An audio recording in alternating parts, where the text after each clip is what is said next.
긍휼이 풍성하신 하나님이 우리를 사랑하신 그 큰 사랑을 인하여 허물로 죽은 우리를 그리스도와 함께 살리셨고 너희는 은혜로 구원을 받은 것이라 또 함께 일으키사 그리스도 예수 안에서 함께 하늘에 앉히시니 이는 그리스도 예수 안에서 우리에게 자비하심으로써 그 은혜의 지극히 풍성함을 오는 여러 세대에 나타내려 하심이라.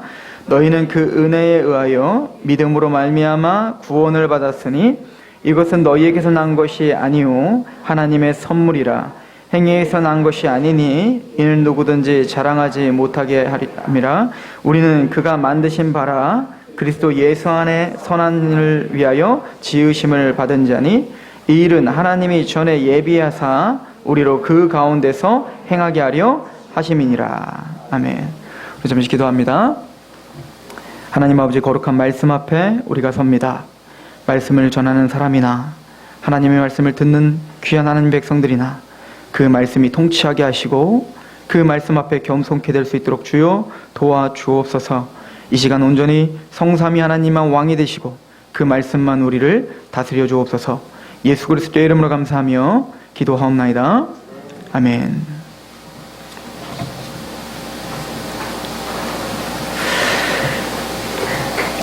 많은 의식 있는 하나님의 종들은 특별히 복음주의, 하나님의 복음을 선포하고 있는 교회들을 복음주의라고 하는데 그 복음주의를 또 나눕니다. 그래서 복음주의와 개혁주의라고 또 나눠요. 사실은 나눌 필요가 없는 용어인데 그렇게 나눌 수밖에 없었던 게 무엇이냐면 미국에서 제2차 대각성 부흥운동이 일어났을 때 1차 대각성 부흥운동과 2차 대각성 부흥운동이 일어났는데 좀 성격이 달라요. 1차 대각성 부흥운동은 조나단 에드워즈나 그런 청교도, 개혁주의 청교도들을 통한 각성이었습니다. 죄에 대한 통회함이었고 교회가 성장했고 또 거기에는 하나님의 말씀을 존중 여김이 있었습니다. 근데 그 1차 대각성 운동은 철저히 교리적인 운동이었습니다. 하나님의 말씀을 통한 명확한 교리가 선포됐고 그것으로 말미암아 그 죄를 통회하며 자신을 바라봤던 사람들이 통회하며 부흥의 역사가 일어났습니다.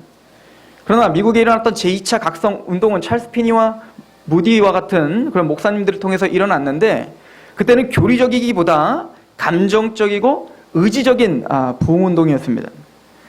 그 뒤로 그런 그 강력한 흐름이 세계 교회를 주도권을 잡기 시작했고 똑같이 복음을 이야기하고 말씀을 강해하고 있지만 그 말씀 속에 명확한 하나님의 진리와 교리를 빼먹은 그냥 느낌이 좋고 또 하나님이 뭔가 만나주시는 것 같고 그런 느낌 중심적인 기독교로 치우쳐 버리게 됐습니다.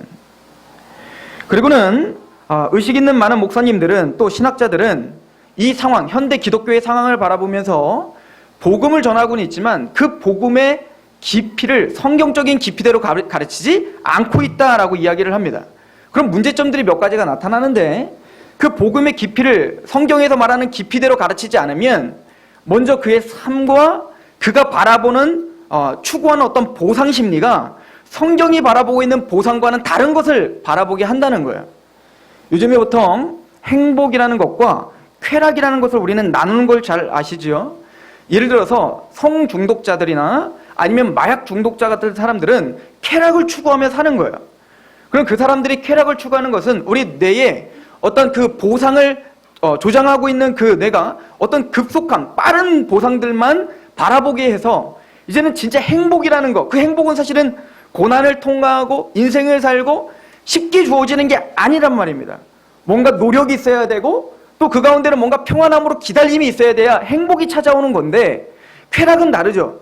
그냥 뭔가 스위치만 누르면 당장 뿅 하고 나의 어떤 만족을 채워줄 수 있는 것이 쾌락인데 어찌 보면 현대 복음주의가 바로 이런 복음을 그런 쾌락을 추구하고 있는 사람들의 어떤 그 마음들을 그렇게 조장하고 그 마음을 사로잡으려고 하는 복음으로 전락시켰다는 겁니다.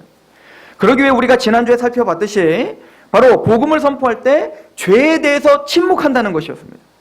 왜냐하면 죄에 대해서 침묵을 해야 많은 사람들이 듣기 편하고 또 교회의 문턱이 낮아지기 때문에 그렇다는 거예요. 그러나 우리가 지난주에 살펴봤듯 하나님의 말씀은 허물과 죄로 죽었던 너희를 살렸다는, 그래서 너희의 죄가 얼마나 하나님을 진노하게 하고 하나님을 떠나게 하며 하나님의 그 심판을 격발시키는지를 설명해 주지 않으면 하나님의 정확한 복음을 이해할 수 없다는 거예요. 아니, 똑같은 십자가의 이야기와 똑같은 부활의 이야기를 듣지만 성경에서 말하는 그 무게감으로 십자가와 부활을 이해할 수가 없단 말입니다.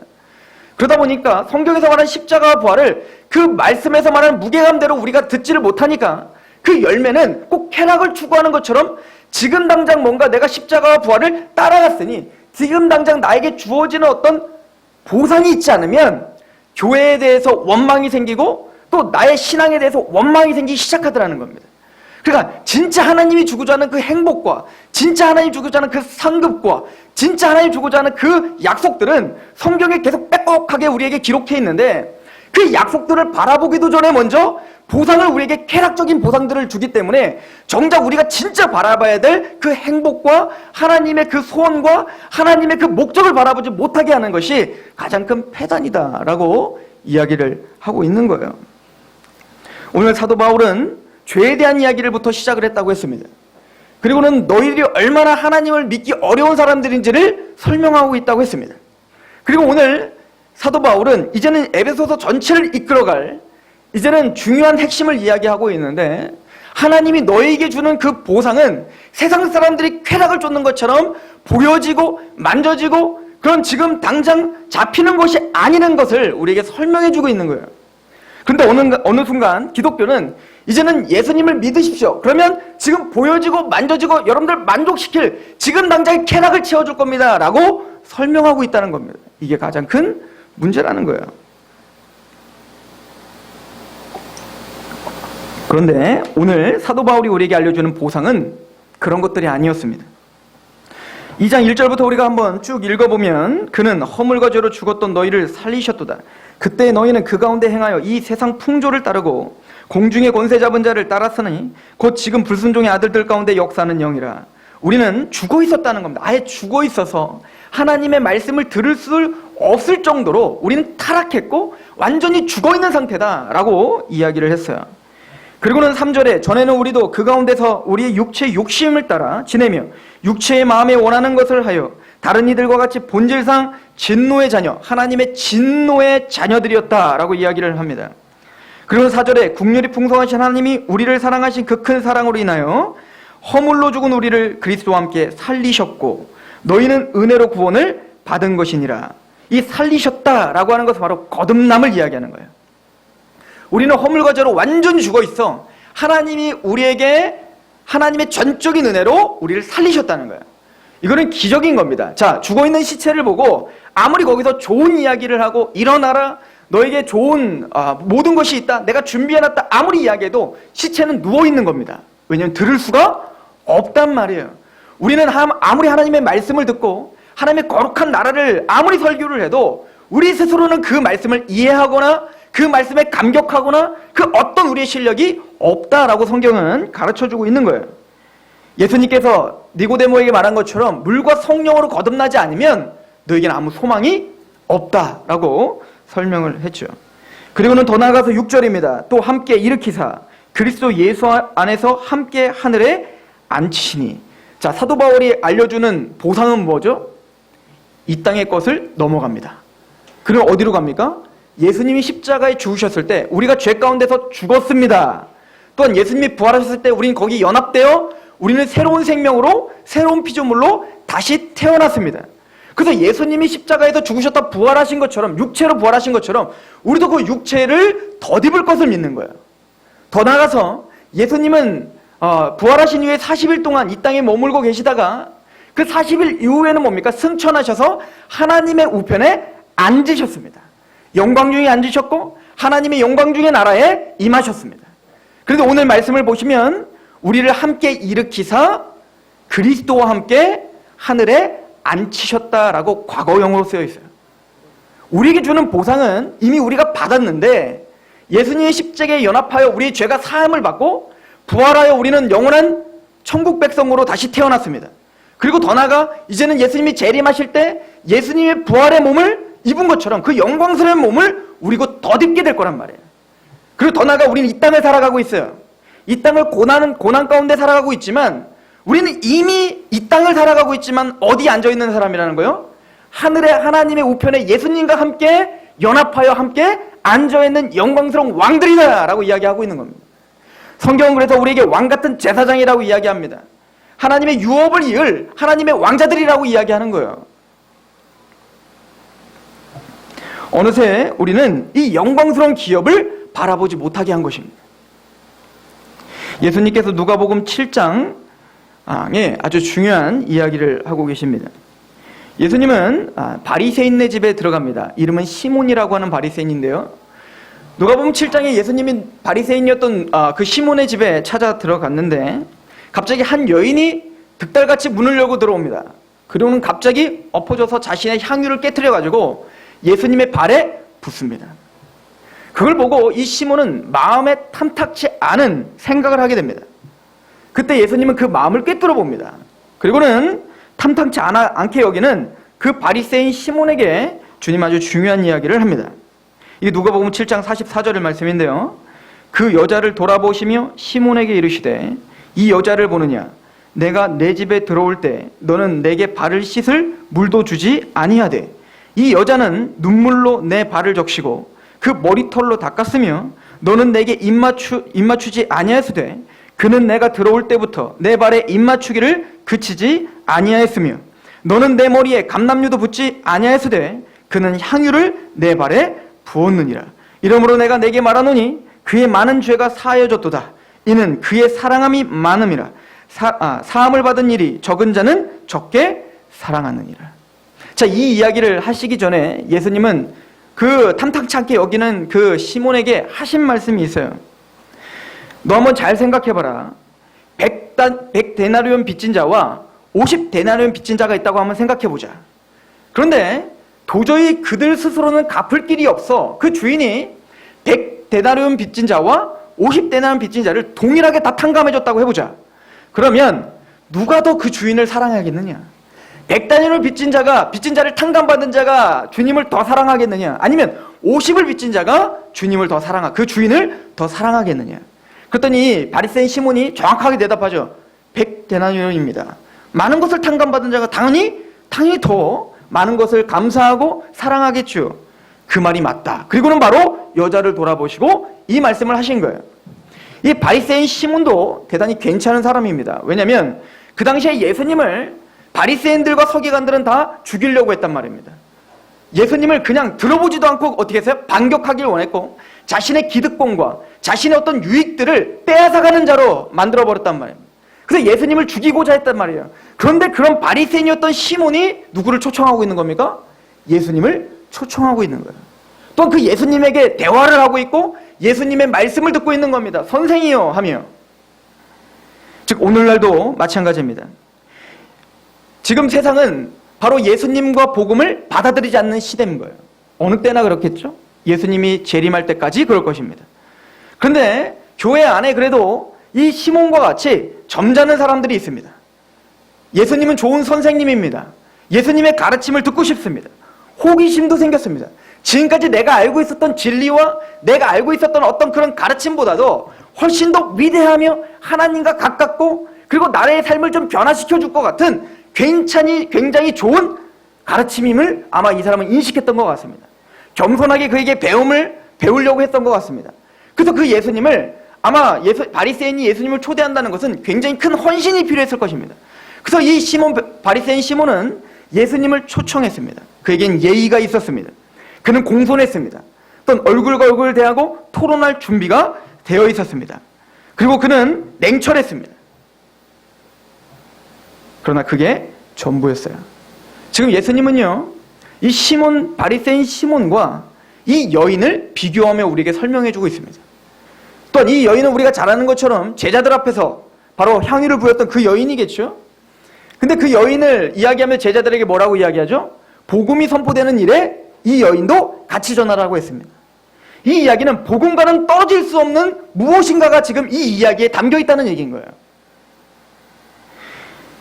이 바리새인 시몬은 하나님에 대한 호기심이 있었지만 예수님에 대한 호기심이 있었지만 그 예수님에 대한 경외심이 없었습니다. 또한 그 예수님과 자신을 개인적으로 결부시키는 그 어떤 전율과 흥분과 감격과 또 거기에는 뭡니까? 뭔가 하나님에 대한, 그 예수님에 대한 간절함은 없었습니다. 그러나 이 여인을 바라보십시오. 그 여인은 예수님에게 다가와 주님의 얼굴도 쳐다볼 수가 없었던 겁니다.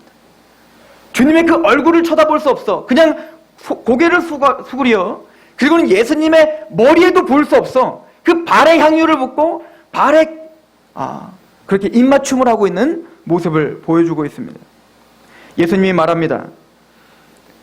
시몬아, 너는 내가 여기 왔을 때 나에게 발을 씻을 물도 주지 아니하였다. 나의 감람료를 머리에 붓지도 아니하였다. 이게 뭐죠? 그 예수님에 대한 호기심은 있었고 가르침에 대한 호기심은 있었지만 정작 그 예수님에게 보통 사람들이 원래 그 당시에 손님이 초대되면 그 주인은 그 사람이 귀한 손님이건 그냥 손님이건 어떻게 해야 되죠? 그 당시에는 그 그대 운동은 먼지가 많기 때문에 또 샌들 같은 걸 신고 다녔을 거 아닙니까? 그러니까 얼마나 발에 먼지가 묻었겠어요. 그러니까 발을 닦을 수 있는 물을 준비해 주는 게 예의고 손님 젖대에 아주 중요한 첫 번째 도구였단 말이에요. 그런데 예수님이 왔는데 어떻게 되죠? 공손했고 예의가 바랐고 그와 토론하고 싶었던 마음은 있었지만 평상시에 다른 손님보다도 못한 대접을 한 거예요. 물도 떠주지 않았고 감람료도 붓지 않았단 말입니다. 그러나 이 여인을 보라는 겁니다. 그 여인은 더러워진 나의 발에 입을 맞추고 또 그 입을 맞춘 것뿐만 아니라 머리에 붓기도 너무 아까워 자기는 머리에도 부을 수 없는 존재라는 걸 깨달아 그 예수님의 발에 자신의 향유, 자신이 평생 모았던 자신의 모든 것입니다. 가장 소중한 것을 깨트려 예수님의 발에 부었다는 얘기입니다. 그리고 예수님이 물어보는 거야. 누가 더 사랑하는 것 같으냐? 무엇이 신앙이냐? 우리에게 물어보는 것입니다. 나는 너에게 어떤 존재니? 많은 소중한 다른 사람들과 그 다른 사람들을 대하는 것보다 나를 대하는 것은 너는 어떤 태도로 내 앞에 나와 있니? 여러분들은 사랑을 많이 깨달은 사람이십니까? 바울이 이런 이야기를 하죠.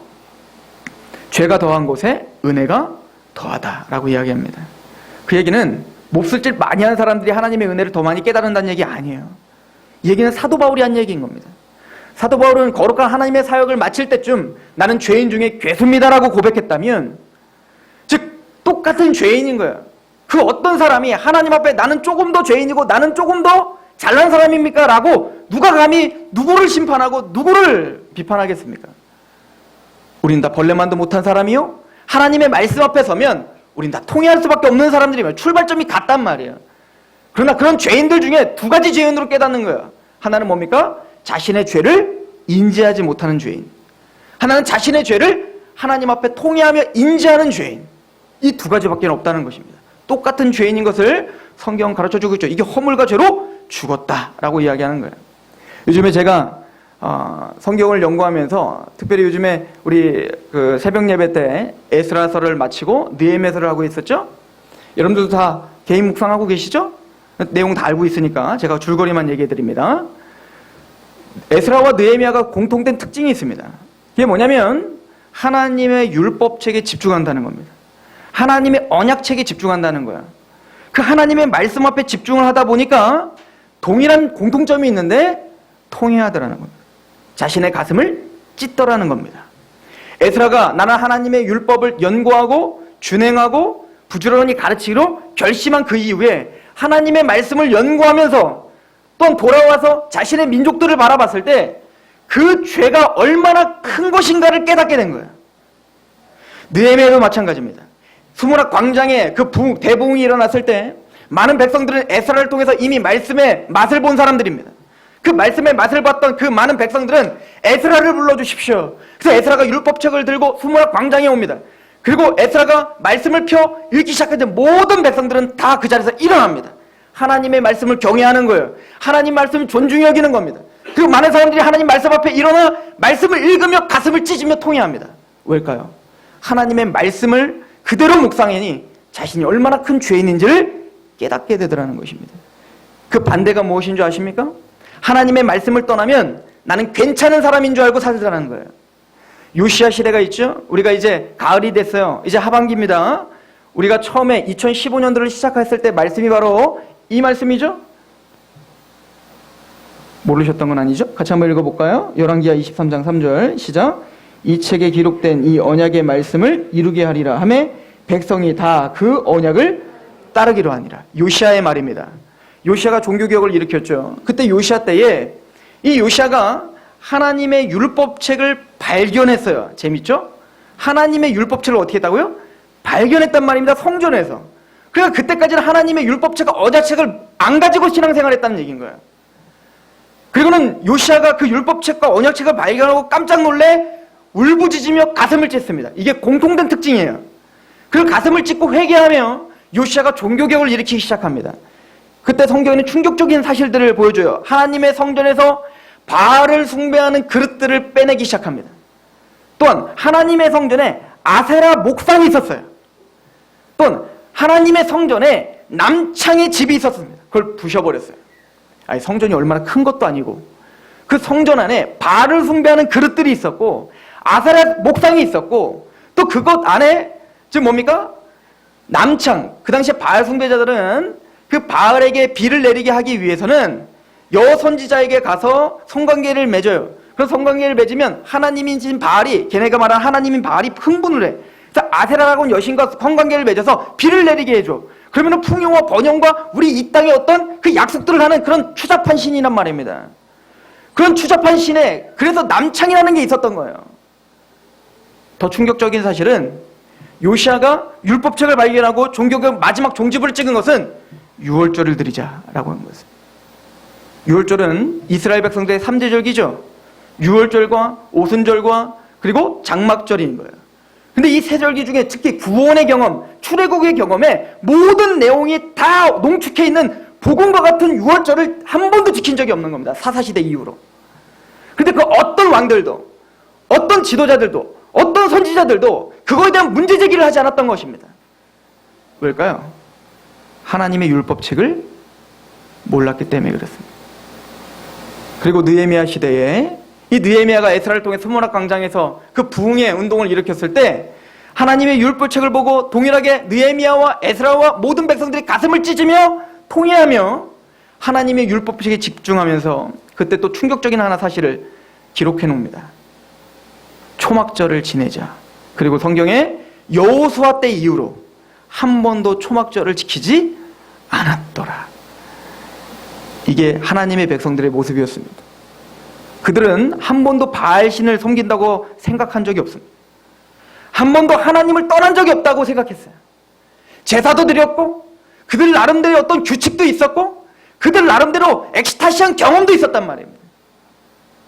그러나 그 성전에는 여전히 우상숭배가 있었고 또한 하나님이 그렇게 중요하게 여겼던 그 유월절 또한 초막절, 이제는 이스라엘 백성들이 이제는 가나안 땅에 정착해서 이제는 우리가 농사를 지면 풍요로운 열매를 맺었을 때 우리의 열심과 우리의 노력과 우리의 힘이 아니라 우리가 일주일 동안 텐트를 치고 밖에 나가서 광야에 나가서 살면서 그래 40년 광야 동안 하나님이 출애굽을 시켜주시고 어떻게 우리를 구원시켜 주셨는지 그래서 만나와 메추라기와 물과 반석에서 물이 나는 것을 그 경험을 통해 또 불기둥과 구름기둥으로 정갈의 해와 옷이 떨어지지 않고 신이 떨어지지 않게 하는 하나님의 기적 속에서 우리가 살아남아 마침내 그 약속의 땅에 와서 이제는 내가 농사를 짓고 내가 돈을 벌어 내가 밥을 줘 해먹지만 이 모든 것이 광야 때와 마찬가지로 하나님의 은혜입니다를 고백하며 초막을 짓고 일주일 동안 하나님께 경배하고 찬양하는 그 초막절 한 번도 지킨 적이 없는 거예요. 그런데 그 어떤 누구도 문제의식이 없었다는 겁니다. 왜일까요? 하나님의 말씀을 떠났기 때문에 그렇습니다. 하나님이 원하시는 제사는 다윗이 말을 하죠. 하나님은 제사와 제물을 원치 않는다는 거예요. 하나님이 원하시는 제사는 상한 심령이라고 이야기를 합니다. 저는 사도 바울이 오늘 이 본문에서 말하고자 하는 것도 마찬가지라고 생각합니다. 오늘 말씀을 한번 보십시오. 에베소서 2장을 보십시오. 2장 8절입니다. 너희는 그 은혜에 의하여 믿음으로 말미암아 구원을 받았으니 이것은 너희에게서 난 것이 아니요 하나님의 선물이라. 우리의 구원은 행함으로 절대 그 어떤 행함도 끼어들어갈 수 없습니다. 오직 믿음으로만 맞는 거예요. 근데 성경은 또 뭐라고 하죠? 그 믿음도 은혜에 의하여 믿음으로 말미암는 구원이에요. 그러니까 성경은 계속 끊임없이 일맥상통하게 믿음조차 하나님이 주신다고 이야기한다고요. 요한복음에 예수님 말을 하죠. 나에게 오는 자는 내가 길이요 진리요 생명이 나로 말미암지 않고는 아버지께 올 자가 결단코 없다는 겁니다. 예수님을 통하지 않고는, 예수님을 믿지 않고는, 예수님에게 우리에게 가지 않고는 결단코 주님에게로 갈 수 없어요. 그런데 그 앞뒤 구절에 뭐라고 이야기하냐면 예수님께서, 그런데 아버지께서 나에게 보내주시지 않으면 나에게 올 자가, 예수님에게 보내주지 않으면 나에게 올 자가 없다는 거예요. 즉 우리가 예수님에게로 가는 것, 우리가 믿음으로 예수님을 믿는 것, 이 모든 것도 누구의 주권 가운데 있다는 겁니까? 하나님의 통치 가운데 있다는 거죠. 그래서 우리가 에베소서 1장 13절을 우리가 읽어봤지 않습니까? 너희가 그 안에서 복음의 말씀을 듣고 또한 믿어 성령의 인치심을 받았으니 라고 할 때, 우리가 듣고 믿어 그 앞에 받을 뭐가 있다고요? 그리스도 안에서, 즉 그 안에서 듣고 그 안에서 믿어라고요. 우리가 이 자리에 있는 것도 기적이고 은혜라고 성경은 가르칩니다. 그리고 말합니다. 8절, 9절, 10절 같이 한번 읽어볼까요? 시작. 행위에서 난 것이 아니니 이는 누구든지 자랑하지 못하게 함이니라. 우리는 그가 만드신 바라 그리스도 예수 안에서 선한 일을 위하여 지으심을 받은 자니 이 일은 하나님이 전에 예비하사 우리로 그 가운데서 행하게 하려 하심이니라. 우리는 그가 지으신, 만드신 바라, 재창조란 얘기인 거예요. 하나님이 우리를 구원시키고 거듭나게 하시고 우리를 이렇게 하나님 믿게 하신 것이 재창조의 역사라는 겁니다. 그리스도 예수 안에서 선한 일을 위하여 지으심을 받은 자니 이 일은 하나님이 전에 예비하사 우리로 그 가운데서 행하게 하려 하심이니라. 하나님은 우리를 구원해 주신 목적이 있으세요. 그 목적은 뭘까요? 뭐 여러 가지를 이야기하겠지만 오늘 이 본문은 선한 일을 행하게 하시기 위해서 하나님은 그 역사를 참으신 겁니다. 느헤미야서에 하나님의 백성들에게 설교하는 장면이 나옵니다. 느헤미야가 하나님의 말씀으로 자신을 바라보고 그리고 그 백성들에게 설교를 하면서 이스라엘 백성들의 역사를 쫙 훑습니다. 아브라함에게 약속한 그 이후부터 쭉 훑어요. 그는 이야기를 합니다. 하나님이 아브라함에게 약속을 했는데 홍해 앞에서 그들은 원망을 합니다. 하나님을 떠납니다. 또 물이 없다 하나님께 원망합니다. 또 먹을 것이 없다 하나님을 원망합니다. 또한 십계명을 받으러 올라간 그 40일 사이에 이 땅에서는 금송아지를 만듭니다. 또한 고기가 먹고 싶다 해요. 애굽이 더 낫다. 애굽에서 먹던 고기가 훨씬 낫다. 그리고 세상이 낫다라고 이야기하며 하나님의 구원 자체를 부인하고 하나님의 구원 자체를 원망합니다. 또한 사사시대에는 자기의 소견대로 행합니다. 하나님이 분명히 통치자고 왕이시고 그 나의 주권자인데도 불구하고 그 하나님의 왕권을 인정하지 않고 자기 소견대로, 자기의 욕심대로, 자기의 탐심대로 하나님의 아들들이 사람의 딸들을 취하는 것처럼 그렇게 종교 혼합주의를 하며 그렇게 하나님의 왕권을 부인하며 삽니다. 솔로몬 이후부터 산당을 짓고 바알 숭배를 하고 나중에는 이게 바알 숭배인지 여호와 숭배인지 그걸 구분도 하지 못할 만큼 팽배하게 하나님을 부인하며 그럼에도 나는 하나님을 섬기니 앞으로 심판의 날에 저 나쁜 개와 같은 그 이방인들은 다 멸망당하지만 나는 멸망당하지 않는다는 거짓 평안을 선지자들은 선포합니다. 그럴 때마다 하나님은 용서하시고 또 기회를 주셨고 또 용서하셨고 또 기회를 주셨고 또 용서하시고 또 사랑하십니다. 느헤미야가 고백하는 것은 하나예요. 하나님의 인자하심과 긍휼히 여기심과 자비하심이 무엇인지를 이제 압니다. 그러므로 하나님이 그 언약을, 이런 패역한 백성인데도 불구하고 하나님의 그 언약을 신실하게 지켜 마침내 바벨론에서 포로에서 우리를 풀어나게 하시고 예루살렘을 다시 재건하게 하셨고 성벽을 다시 재건하게 하신 하나님, 우리가 그 언약을 봉합니다. 얘기는 뭐죠? 그 앞에 살겠다는 거예요. 이제는 그 하나님을 이제 알았으니, 그 언약의 하나님을 알았으니 이제 살겠다는 거예요. 오늘 말씀도 마찬가지예요. 바울은 바로 우리의 인생을 지금 얘기해 준 겁니다. 너희가 어떤 상황이었는지. 그 안에서 선한 일을 행하게 하려 하심이라. 왜 우리가 예배를 드려야 됩니까? 왜 우리가 하나님 앞에 헌신해야 될까요? 왜 우리가 성경적인 교회를 만들어야 될까요? 왜 우리가 자녀답게, 하나님의 자녀답게 우리가 성실하게 어쩌든 말씀을 기준으로 우리가 그 자녀를 양육해야 될까요? 세상은 끊임없이 세상의 방법들과 목적들과 쾌락들을 약속하고 있는데 왜 우리는 그걸 거절하고 하나님의 말씀 앞에 그렇게 바보처럼 살아야 될까요? 상급을 받기 위해? 여러분들이 약속된 그 어떤 영광스러움 때문에? 아니에요.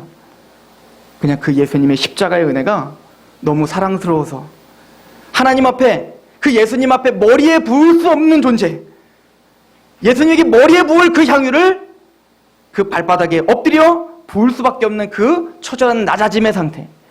아마 예수님은 복음이 전파되는 곳에 바로 그런 하나님의 백성들의 태도가 있어야 됨을 설명하는 건 아닐까요? 여러분들은 왜 오늘 이 시간에 나오셨습니까? 여러분들은 왜 주께서 기쁘시게 할 것이 무엇인가 항상 시험하며 여러분들이 그냥 평안하게도 살아야 될 걸 그 삶 속에서 어쩌든 하나님 말씀을 적용하려 하십니까? 예수님은 우리에게 어떤 존재입니까? 그 시몬 바리새인처럼 수많은 중요한 사람 중에 한 분이십니까? 아니, 그 수많은 중요한 사람들보다도 못한 존재이십니까? 아니면 그 앞에 감히 얼굴도 들지 못할 만큼 나의 죄를 깨달아 그 앞에 통회하며 그에게 향유를 붓는 제사장이요 예배자이십니까? 저는 이 교회가 더 낮아지기를 원합니다. 저와 여러분들이 주님의 복음 앞에, 그 복음의 정수 앞에 무릎 꿇고 예배하는 경배자이길 소망합니다. 기도하겠습니다.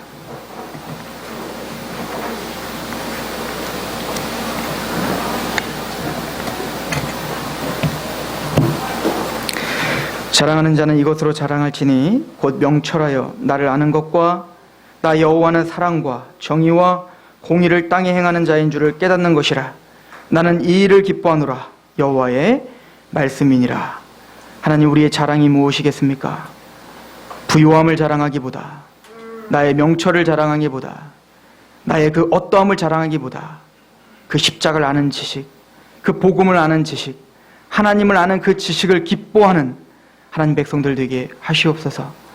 하루를 살더라도, 찬양을 하더라도, 예배를 드리더라도, 하나님께 헌신된 삶을 살더라도 그 십자가를 붙들고 그렇게 전율 가운데, 감격 가운데 드려지는 예배로 승리하게 하옵소서. 예수님 이름으로 감사하며 기도합나이다. 아멘.